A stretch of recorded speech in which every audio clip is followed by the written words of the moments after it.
काय सांगायचं वारंवार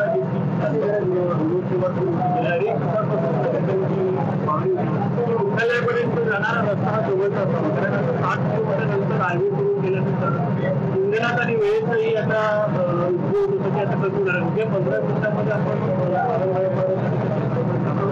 8 ऑक्सिजन वेगळं मिळेल आहे, त्यामध्ये काय सांगा?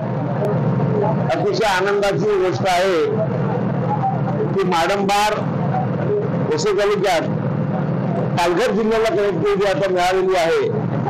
त्यामुळे इथून आपल्या जिल्हा मुख्यालय असेल, पुढे होणारं वाढवण बंदर असेल, तिथे लवकरात लवकर पोहोचता येईल. या भागातील जे पुढचे रस्ते आहेत पालघर जिल्ह्यातले ते काही मोठे करणे आवश्यक आहे, चांगले रस्ते करणे आवश्यक आहे. सरकार संवेदनशील आहे. सरकार निश्चितपणे त्या दृष्टीने विचार करून चांगले रस्ते होतील, ताकी मुख्यालयाला पालघर जिल्हा परिषद असेल, कलेक्टर ऑफिस असेल, मुख्यालयाला पोहोचायला आणि आजूबाजूचा जो परिसर आहे त्या एरियातला म्हणजे पालघरचा पश्चिमेकडचा जो भाग असेल पालघर जिल्ह्यातील किनारपट्टीचा भाग असेल, मधल्या सगळा जो भाग असेल त्याची कनेक्टिव्हिटी चांगल्या प्रकारे या विरारशी नालासोपाराशी चांगल्या प्रकारे जोडली जाईल. समुद्र किनारा लागलेला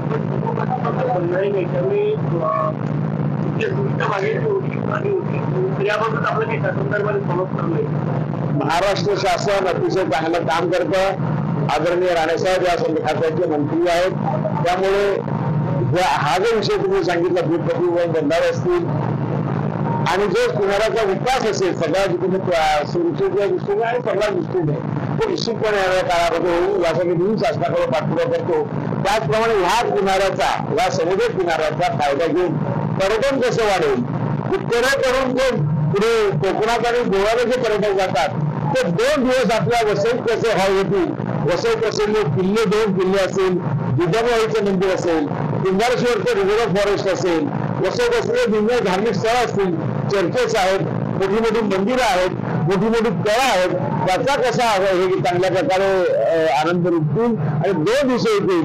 म्हणजे आमच्या भगिनी आणि विधानसभेच्या आमदार आदरणीय मनीषाताईंनी बोरुली म्हणजे दहिसर मतदारसंघामध्ये मॅनग्रोव्हमध्ये अतिशय चांगल्या प्रकारे डेव्हलपमेंट लावली आहे की तिथे चांगल्या प्रकारे पर्यटकांना हे करण्यासाठी त्याचाही अभ्यास करून इथे काय करता येईल का. हा बाजूला असे सुंदर असा परिसर आहे, पण निसर्गाशी जुळवून घेऊन पर्यटकाला निसर्गाचा आनंद कसा येईल यासाठी निश्चितपणे या येणाऱ्या काळामध्ये आपण बघणार आहोत. वसई किनारपट्ट्यालगत जी गावं आहे ती तुटतेसारखी नैसर्गिक आपत्ती आल्यानंतर 8 दिवस लाईट नसते, तर भूमिगत केबलचा प्रस्ताव अजूनही वाचत आहे. त्याबाबत काय आपलं फॉलो आहे? महाराष्ट्र सरकारने 211 कोटी आणि काही वरती लाख रुपये यासाठी विधानसभेमध्ये लाडके मुख्यमंत्री आदरणीय देवेंद्रजी यांनी घोषणा केलेली आहे. हा प्रश्न मीच विचारलेला, त्या प्रश्नाला उत्तर देताना केलं आहे आणि त्याचं काम चालू आहे. नजीकच्या काळामध्ये हा जो किनारपट्टीचा भाग आहे इथल्या सर्व लाईन भूमिगत होती.